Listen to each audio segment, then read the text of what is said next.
আসসালামু আলাইকুম প্রিয় শিক্ষার্থী, আশা করি সবাই ভালো আছো, সুস্থ আছো। বীরগঞ্জ পাইলট সরকারি উচ্চ বিদ্যালয়ের অনলাইন ক্লাসে আমি তোমাদেরকে স্বাগত জানাচ্ছি। সবাইকে স্বাগতম। তো আমরা ক্লাস শুরু করি। সবাইকে স্বাগতম। সবাই আশা করি মনোযোগ দিয়ে ক্লাসটি দেখবা, ভালো লাগবে।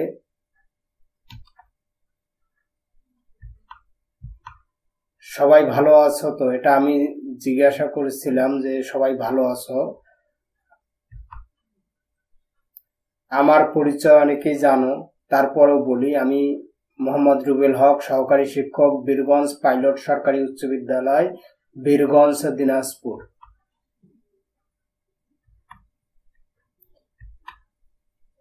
একটা চিত্র দেখা যাচ্ছে, দেখো, এটি আমাদের খুব পরিচিত চিত্র। একেবারে আমার মগটাই মনে হচ্ছে এটা। আমারটা আর একটু গাঢ় কালার। এটা কি বলো দেখি?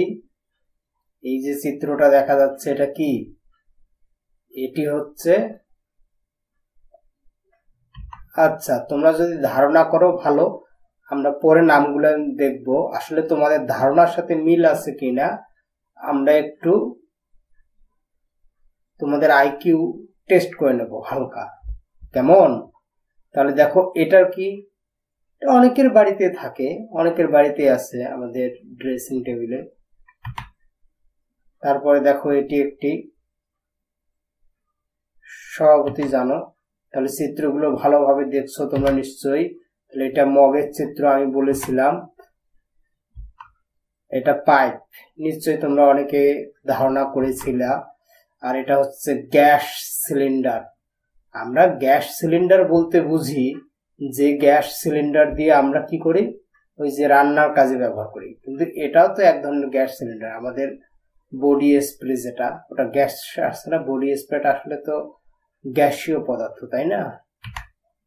আর এটা একটা বোতল। তাহলে আমাদের এই যে জিনিসগুলা দেখো, এই জিনিসগুলোর সাথে আমি আর একটা জিনিস দেখাচ্ছি, এটা একটা কলম। এটা কিন্তু একটু গোল, দেখো। এইরকম টাইপের যত জিনিস থাকে এগুলাকে আমরা আসলে বলি সিলিন্ডার। সিলিন্ডার অর্থ হচ্ছে বেলুন। বেলুন বললে তোমরা খুব ভালো চেনো।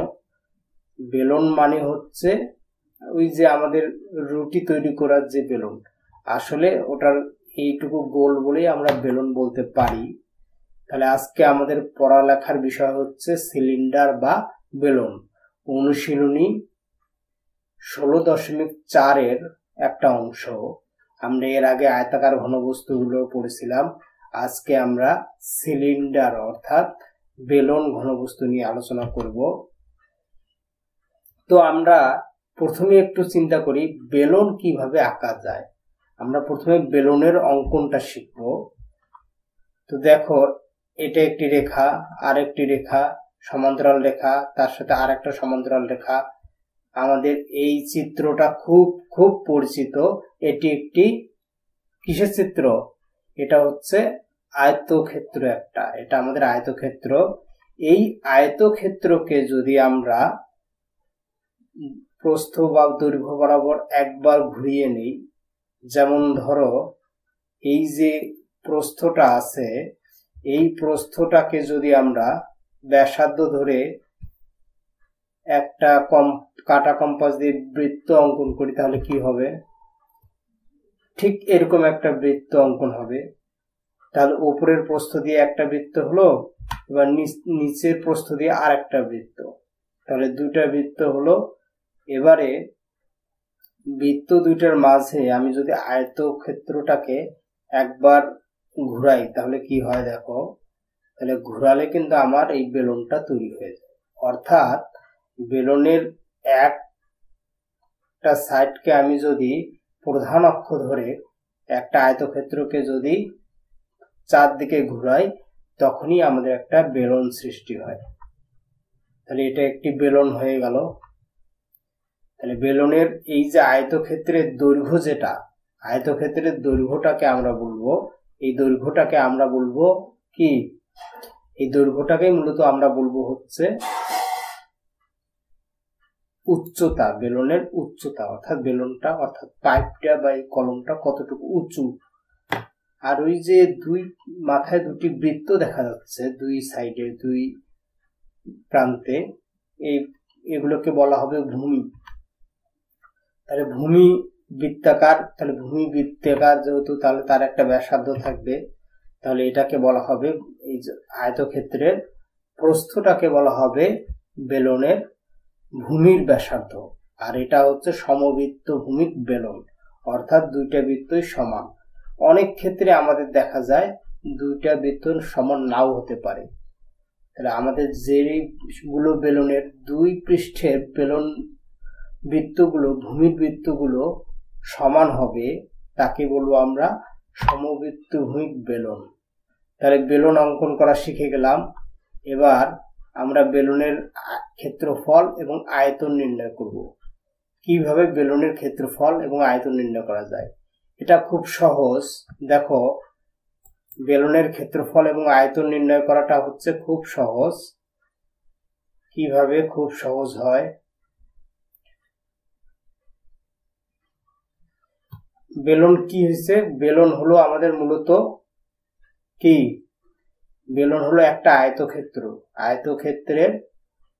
আয়তক্ষেত্রের প্রস্থটাকে নিয়ে আমরা দুটি বৃত্ত অঙ্কন করেছি। তাহলে দুটা বৃত্তের ক্ষেত্রফল এবং এই যে আয়তক্ষেত্রের ক্ষেত্রফল, তাহলে এই আয়তক্ষেত্রের ক্ষেত্রফলকে চারদিকে ঘুরালে, অর্থাৎ একটা আয়তক্ষেত্রকে মোড়ালে যে পরিমাণ ক্ষেত্রফল হয়, অর্থাৎ আয়তক্ষেত্রের ক্ষেত্রফল এবং দুই পৃষ্ঠে বৃত্তের ক্ষেত্রফল, এই সব মিলেই হবে বেলুনের ক্ষেত্রফল। আর ওই যে আয়তক্ষেত্রটাকে মোড়িয়ে আমরা বেলুন তৈরি করলাম, ওই মোড়ানো অংশটাকে, অর্থাৎ গোল অংশটাকে, বাঁকা অংশটাকে বলা হবে বক্রতলের ক্ষেত্রফল। যেমন এই কলমটার এইটুকু হচ্ছে বাঁকা অংশ, তাহলে এই বাঁকা অংশটাকে বলা হবে বক্রতলের ক্ষেত্রফল। আর এই বাঁকা অংশের ক্ষেত্রফল সহ দুই প্রান্তের ক্ষেত্রফল সহ বলা হবে কি, সমগ্র পৃষ্ঠের ক্ষেত্রফল।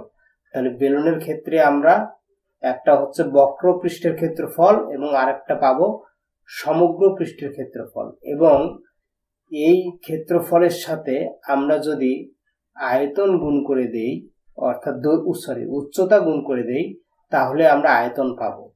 তো বেলুনের ক্ষেত্রফল এবং আয়তন নির্ণয়ের ক্ষেত্রে I want you to understand how exactly we find the formula for the surface area of a cylindrical solid. Here we see a cylinder, and what we're going to do is separate this cylinder into three parts, three places where we have a surface area: the top, the shell, and the bottom. So here's... তাহলে আমি আগে যেভাবে বলেছিলাম যে এখানে একটা বেলুনের দুই প্রান্তে, সমবৃত্ত ভূমিক বেলুনের দুই প্রান্তে দুটি বৃত্ত থাকে এবং একটা আয়তক্ষেত্র থাকে। তাহলে এই বেলুনটিকে যদি আমরা অ্যানালাইসিস করি, দুটি বৃত্ত পাওয়া গেল এবং একটি আয়তক্ষেত্র পাওয়া গেল।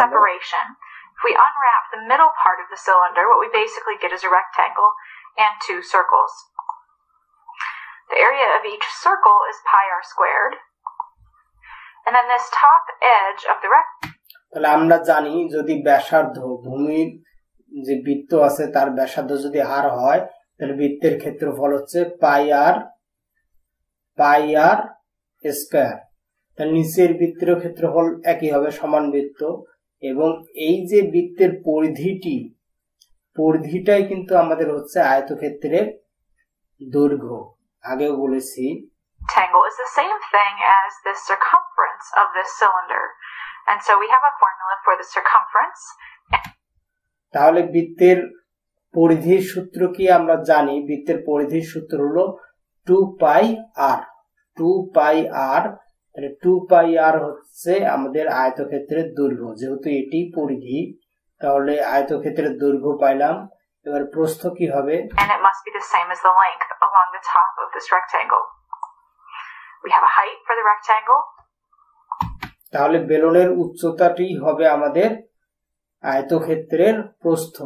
তাহলে আমাদের এই আয়তক্ষেত্রের ক্ষেত্রফল কত হচ্ছে? ক্ষেত্রফল হচ্ছে দৈর্ঘ্য গুণন প্রস্থ, অর্থাৎ পরিধি গুণন উচ্চতা 2πr/h। আর এটি যেহেতু আমাদের বক্রপৃষ্ঠ, তাহলে এই বেলুনের বক্রপৃষ্ঠের ক্ষেত্রফল হচ্ছে 2πr/h। আশা করি শিক্ষার্থীরা বুঝতে পেরেছো। And so the area of this rectangle is the length times the height, 2πr/h. Putting those all together, we get that the surface area for a cylinder is πr squared plus 2πr/h plus πr squared. More commonly, we write this as 2πr squared plus 2. এবারে আমরা আয়তন নির্ণয় করার সূত্রটি দেখি কিভাবে আসে। দেখো, what we have with us? We have a rectangle and two equal circles. This, in fact, is the আগেও আমরা তাই দেখেছি। net of a cylinder. So how can you fold this to form a cylinder? You can do it like this. So now we understand how to form a cylinder from its net. Let's now look at the cylinder and its net. Look at the breadth of the rectangle. This becomes the length of the cylinder. Look at the two circles. The two circles have now become the circular base and the circular top of the cylinder. Look at the length of the rectangle. The length of the rectangle is equal to the length of the circular top and the circular base of the cylinder. So now you understand the concept of the net of a cylinder, don't you?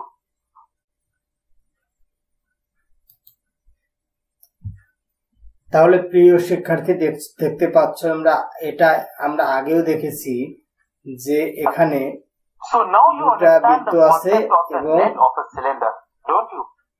দুটি বৃত্ত আছে এবং একটি আয়তক্ষেত্র আছে। তাহলে এই বেলুনের আয়তন নির্ণয়ের ক্ষেত্রে আমাদের এই বক্রপৃষ্ঠের অর্থাৎ আয়তের যে ক্ষেত্রফল, আয়তের ক্ষেত্রফল কি পেয়েছিলাম? 2πrs, এবং দুই বৃত্তের ক্ষেত্রফল কি পেয়েছিলাম? πr square. πr স্কয়ার হচ্ছে একটা বৃত্তের ক্ষেত্রফল। এর সাথে যদি আমরা ভূমির ক্ষেত্রফলের সাথে আমরা জানি, ভূমির ক্ষেত্রফলের সাথে যদি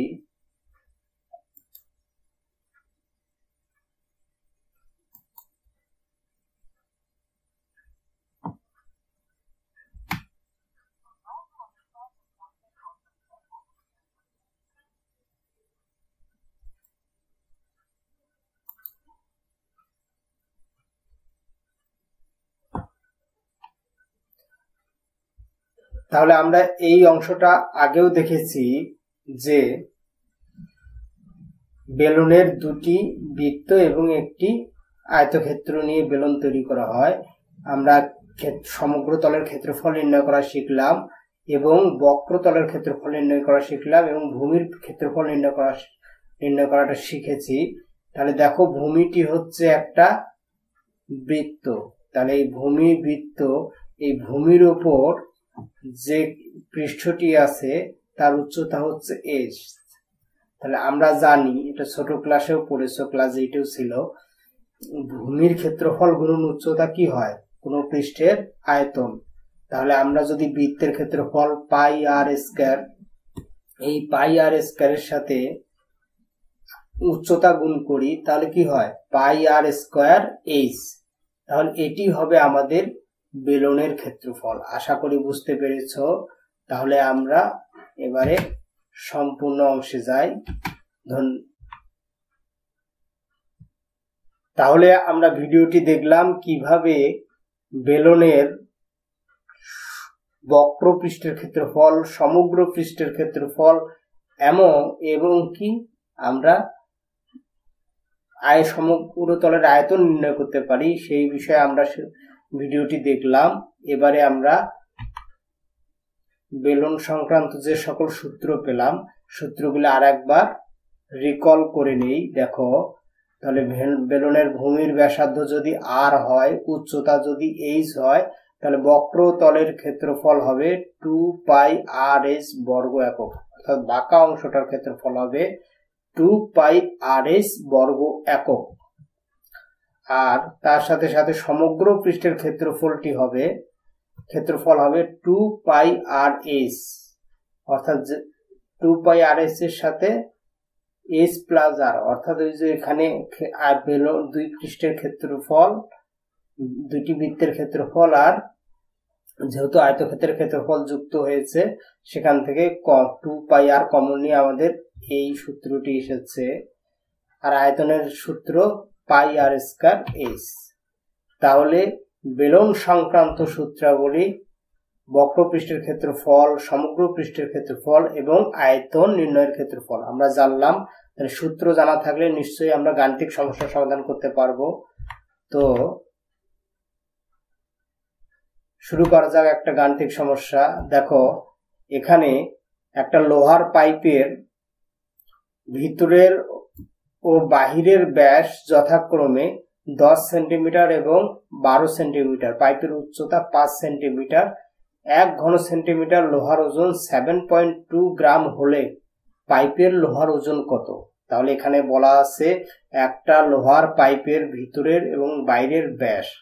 লোহার পাইপ আমরা চিনি, তাহলে ভিতরের দিক থেকে যদি ব্যাসার্ধটা মাপি তাহলে একটু কম হবে, আর যদি বাইরের দিক থেকে মাপি বেশি হবে, কারণ লোহার একটা পুরুত্ব আছে।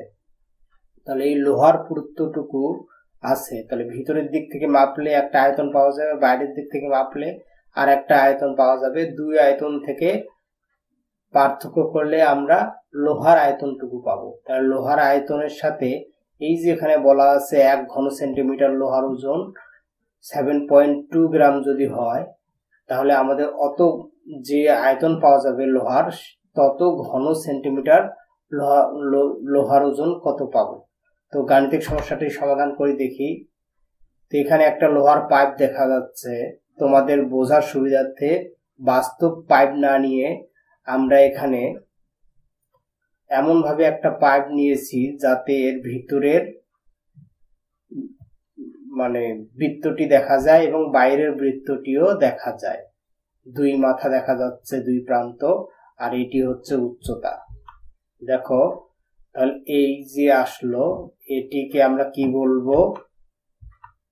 এটিকে বলা যাবে ভিতরের অংশটা হচ্ছে ভিতরের ব্যাস 10 সেন্টিমিটার, আর এটি হচ্ছে বাইরের ব্যাস। বাইরের ব্যাস কত? বাইরের ব্যাস দেওয়া আছে 12 সেন্টিমিটার। আর এখানে যেটি দেওয়া আছে এটি হচ্ছে কত? উচ্চতা। এটি আমাদের হচ্ছে উচ্চতা। তাহলে ব্যাস কোনটা, ভিতরের ব্যাস কোনটা, বাইরের ব্যাস কোনটা, উচ্চতা কোনটা আমরা জানলাম। এবারে এইটি ভিতরের ব্যাস থেকে আমরা ভিতরের ব্যাস থেকে ব্যাসার্ধ পাবো, ব্যাসার্ধ থেকে উচ্চতা গুণ করলে আমরা কি পাবো? আয়তন নির্ণয় করতে পারবো সূত্র প্রয়োগ করে। ঠিক একইভাবে বাইরের বৃত্ত দিয়ে বাইরের ব্যাস ব্যবহার করে আমরা বাইরের আয়তন নির্ণয় করতে পারবো। এবারে দুই আয়তনের পার্থক্য থেকে আমরা লোহার আয়তন বের করবো, যেটা আমি আগেও বলেছিলাম।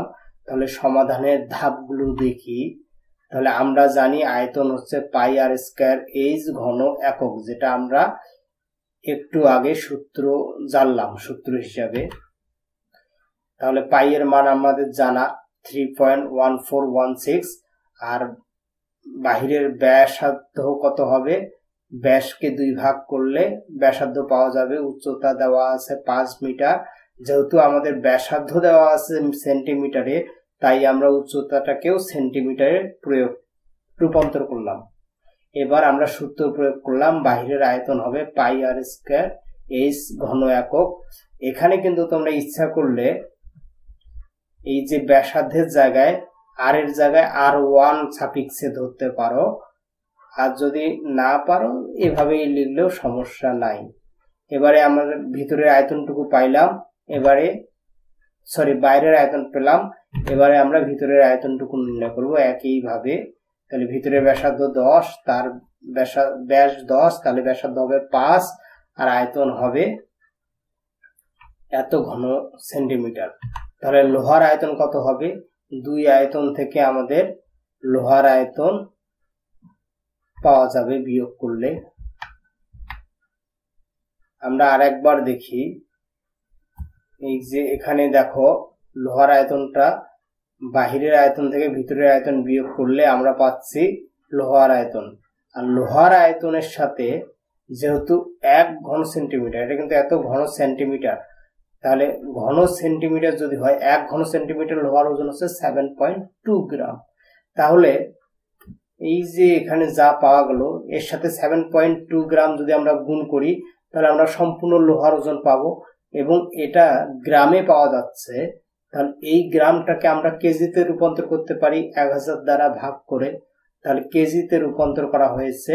ফাইনালি আমাদের রেজাল্ট এসেছে কত? দেখো ফাইনালি আমাদের রেজাল্ট এসেছে 11.31।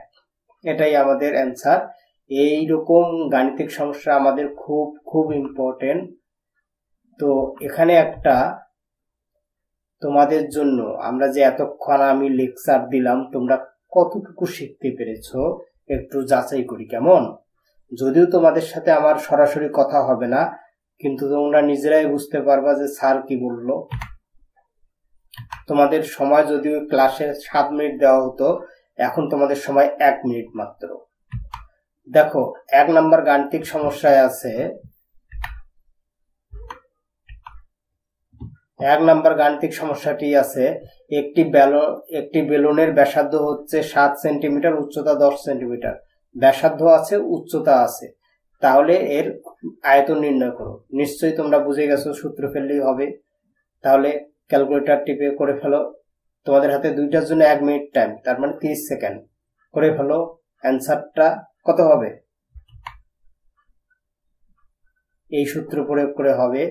আর সমস্যা 2 এর ক্ষেত্রে বক্রতলের ব্যাসার ক্ষেত্রফল দেয়া আছে, এটা একটু পেঁচানো আছে। ক্ষেত্রফলটা দেওয়া আছে বক্রপৃষ্ঠের এবং উচ্চতা দেওয়া আছে, তার মানে আমাদের এখানে অজানা বিষয় হলো সমগ্র তলের ক্ষেত্রফল বের করতে গেলে আমাদের 2 পাই r into r plus H, অর্থাৎ r এবং এইচ লাগবে। আমাদের এখানে দেখো এইচ আছে কিন্তু r নাই, কিন্তু বক্রতলের ক্ষেত্রফলটি দেওয়া আছে 2 পাই r s।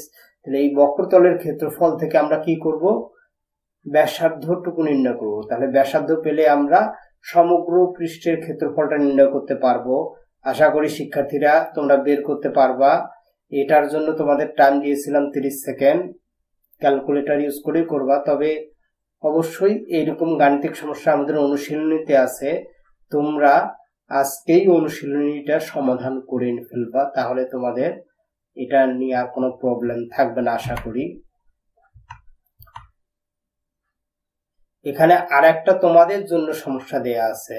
দেখো এখানে আমাদের যাদের বাড়ি গ্রামে, আমার মনে হয় তোমরা সবাই দেখেছো এরকম একটা কুয়ার মধ্যে একটা কি থাকবে? গভীরতা থাকবে, নির্দিষ্ট একটা ব্যাস থাকবে।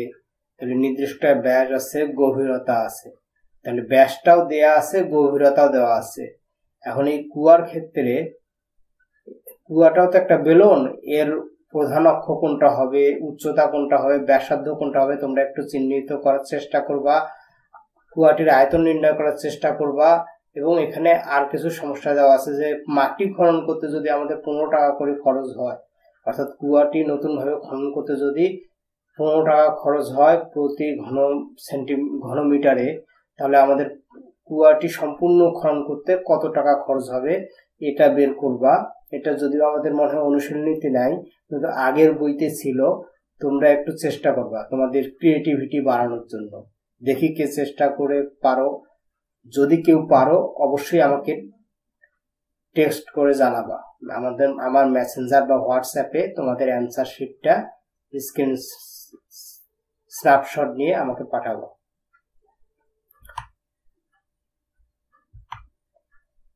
তোমাদের জন্য এতক্ষণ ধরে আমি কাজ করলাম, ক্লাস নিলাম, হালকা একটু বাড়ির কাজ দেই। তোমাদের বাড়ির কাজ ভয় পাওয়ার কিছু নাই, খুব সহজ দেব। এখানে একটা কাগজ দেখা যাচ্ছে, কাগজের দৈর্ঘ্য দেওয়া আছে 12 সেন্টিমিটার, প্রস্থ হচ্ছে 8 সেন্টিমিটার।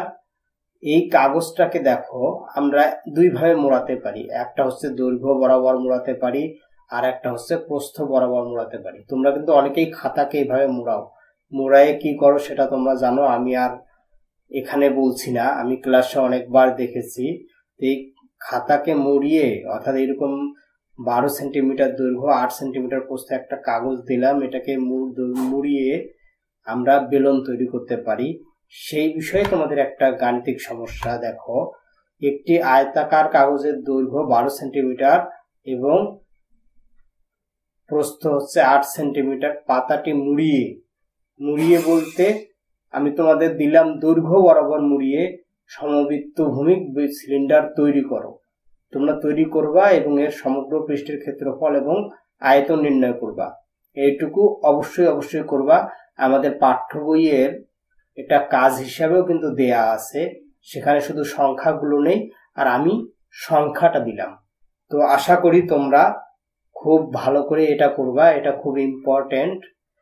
তো সবাই আমার ক্লাসটা নিশ্চয়ই বুঝতে পেরেছো। ভালো লাগলে অবশ্যই জানাবা, আর ক্লাস নিয়মিত দেখবা আশা করি। সবাই ভালো থেকো, ধন্যবাদ সবাইকে, আবার কথা হবে। আল্লাহ হাফেজ।